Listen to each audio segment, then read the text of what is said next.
আসসালামু আলাইকুম বন্ধুরা, আজকে আমরা জানবো নবী করিম সাল্লাল্লাহু আলাইহি সাল্লামের কন্যাগণের নাম।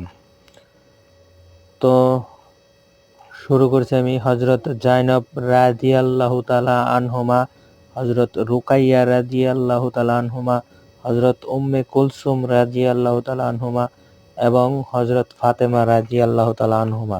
তো বন্ধুরা, এরকম ভিডিও পেতে অবশ্যই আমাদের এই চ্যানেলটি সাবস্ক্রাইব করে রাখবেন। দেখা হবে পরবর্তী ভিডিওতে। সে পর্যন্ত সবাই ভালো থাকবেন। আল্লাহ হাফেজ।